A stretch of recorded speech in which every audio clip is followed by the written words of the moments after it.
नमस्कार दोस्तों, आज की वीडियो में हम बॉलीवुड की एक ऐसी फिल्म की बात करेंगे जिसने बड़े पर्दे पर गरीबी को दिखाया नहीं बल्कि उसे महसूस कराया। जहां साल 1953 में बॉलीवुड में चमक दमक वाली फिल्में बन रही थी, वहीं दूसरी तरफ बॉलीवुड का एक डायरेक्टर जिसने कैमरे को स्टूडियो से बाहर निकालकर कोलकाता की तपती सड़कों पर ले आया। नाम था बिमल रॉय और फिल्म थी 2 बीघा जमीन। दोस्तों, आज 70 साल बाद भी अगर इस फिल्म को देखते हैं तो हमारी आंखों में वो शंभू महतो का दुख और दर्द झलक आता है। लेकिन क्या आप जानते हैं, बलराज साहनी जब इस रोल के लिए ऑडिशन देने गए थे तो उन्हें रिजेक्ट कर दिया था। साथ ही आप ये भी जानते हैं कि इस फिल्म ने ऑस्कर तक का सफर कैसे तय किया था। आज की इस वीडियो में हम इस कहानी से जुड़े मजेदार किस्सों के बारे में जानेंगे जो आज भी समाज में जिंदा है। उस समय Bimal Roy international film festival of India में गए हुए थे। वहां पर उन्होंने बाइसिकल थीप्स नाम की एक फिल्म देखी। उस फिल्म की सादगी ने उन्हें इतना प्रभावित कर दिया कि उन्होंने भी ठान लिया कि वो एक ऐसी फिल्म बनाएंगे जो एक आम आदमी के संघर्ष को दर्शाती हो। इसके लिए बिमल रॉय ने सलील चौधरी की एक छोटी सी कहानी रिक्शा वाला को चुना। हालांकि शुरुआत में सलील चौधरी ने उन्हें लाख मना किया, लेकिन बिमल रॉय की जिद के आगे उन्हें झुकना पड़ा और इस फिल्म के लिए वे तैयार हो गए। इस फिल्म का जो टाइटल रखा गया 2 बीघा जमीन, वो रविन्द्रनाथ टैगोर की एक कविता 2 बीघा जमीन के नाम पर रखा गया था। अब असली चुनौती यहाँ पर यह थी कि इस फिल्म के लिए लीड कैरेक्टर कौन होगा, इस किरदार को कौन निभाएगा। दरअसल शंभू महतो के रोल के लिए बिमल दा एक ऐसे इंसान को चाहते थे जो दिखने में काफी कमजोर और थकाऊ किसान जैसा लगता हो।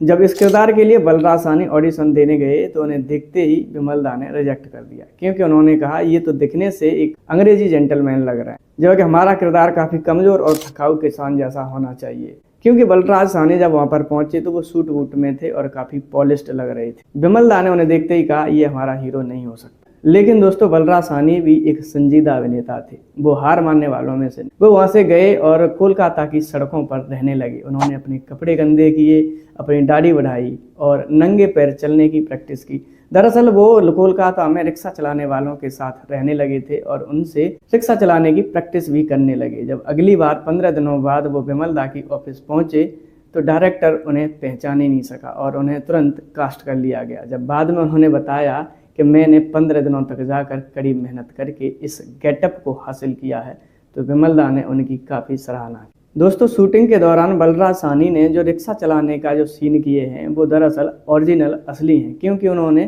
कोलकाता में रिक्शा चलाने वालों से स्पेशल ट्रेनिंग ली थी। हालांकि शूटिंग के दौरान उनके पैरों में छाले पड़ गए थे, लेकिन बलराज साहनी हार मानने वालों में से नहीं थे। उन्होंने हार नहीं मानी और अपने सीन खुद किए। फिल्म में आप जो उनकी थकावट और पसीना देखते हैं वो कोई मेकअप नहीं बल्कि उनकी खुद की असली मेहनत थी। फिल्म की कहानी शुरू होती है एक छोटे से गांव से, जहां पर शंभू महतो अपनी पत्नी पारो और अपने बेटे कन्हैया के साथ रहते। शंभू महतो के पास कुल जमा 2 बीघा जमीन थी और उस पर भी जमींदारों की नजर थी, क्योंकि जमींदार वहां पर एक मिल बनाना चाहते थे। शंभू पर 235 रुपए का कर्जा हो चुका था और वो कर्जा उसे 3 महीनों के अंदर चुकाना था। हालांकि अभी के हिसाब से ये कर्जा 235 रुपए काफी छोटा लगता है, लेकिन उस वक्त के हिसाब से ये लाखों के बराबर था, जो कि शंभू महतो के लिए एक पहाड़ जैसा था। वो इस कर्जे को चुकाने के लिए अपने बेटे के साथ कोलकाता चला जाता है और वहां पर रिक्शा चलाने लगता है। कोलकाता की वो भीड़ भाड़ भरी गलियां उसके लिए किसी नरक से कम नहीं थी।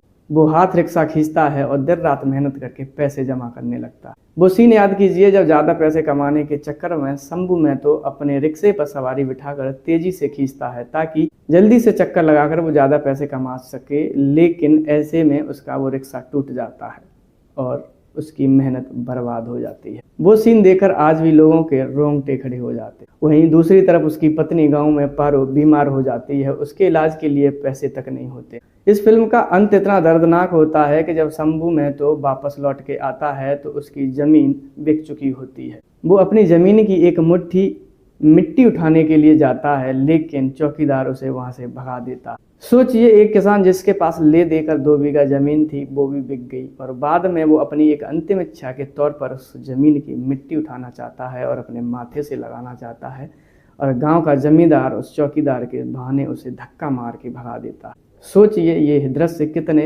हृदय स्पर्शी और हृदय मार्मिक हो। जब उसे धक्का मारकर भगाया जाता है तो वो खुद की उसकी अपनी जमीन पर ही वो एक अनजान व्यक्ति बन जाता है और वहां से चुपचाप वापस लौट आता है। इस फिल्म का संगीत सलील चौधरी ने दिया था। धरती कहे पुकार के इस फिल्म का ये गाना नहीं था, बल्कि उस वक्त किसानों का राष्ट्रगान बन गया था। लता मंगेशकर और मन्ना डे की आवाज़ ने इस फिल्म में रूह फूंक दी थी।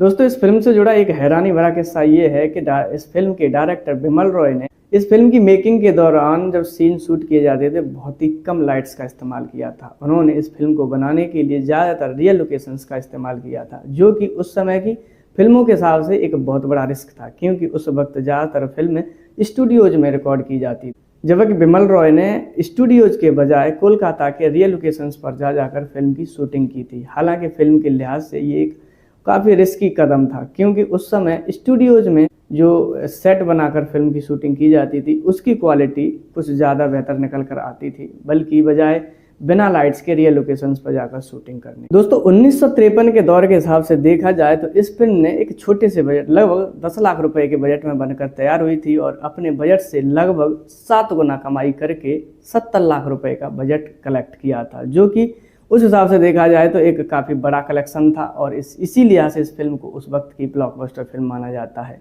अगर इन्फ्लेशन और आज के दौर से देखा जाए तो इस फिल्म का जो कलेक्शन था, ऑल टाइम कलेक्शन, वो लगभग 60 करोड़ के आसपास रहेगा, जो कि एक बड़ा कलेक्शन था। इसी वजह से इस फिल्म को उस वक्त समीक्षकों ने मेगा ब्लॉकबस्टर माना था। हालांकि इस फिल्म को ऑफिशियली ऑस्कर के लिए नहीं भेजा गया था, क्योंकि ये फिल्म रिलीज हुई थी 1953 में, जबकि भारतीय फिल्में ऑस्कर में 1957 के बाद में नामांकित की जाने लगी थी।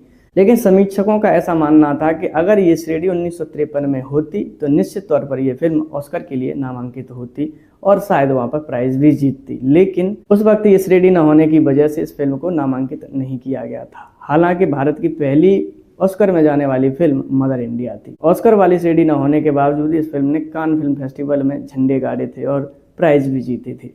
दोस्तों, 2 बीघा जमीन भारत की पहली फिल्म थी जिसे बेस्ट फिल्म फेयर फिल्म का अवार्ड मिला था। इसने कान फिल्म फेस्टिवल में भी इंटरनेशनल प्राइज जीतकर भारत का नाम रोशन किया था। दोस्तों, इस फिल्म की असली जीत इसके अवार्ड नहीं, बल्कि इसकी असली जीत वो है जब आज भी 7 दशक बाद कोई किसान अपनी ज़मीन के लिए लड़ता है तो सबसे पहले हमें शंभू महतो याद आता है। ये फिल्म हमें सिखाती है कि कोई भी फिल्म सिर्फ मनोरंजन का साधन नहीं बल्कि समाज का आईना भी होती है। दोस्तों, अगर आपने ये मास्टरपीस फिल्म नहीं देखी है तो आज ही देख लीजिए, और अगर देखी है तो इस फिल्म का सबसे ज़्यादा भावुक कर देने वाला सीन आपको कौन सा लगा, हमें कमेंट सेक्शन में ज़रूर बताएं। मिलते हैं एक और वीडियो के साथ, तब तक के लिए बाय।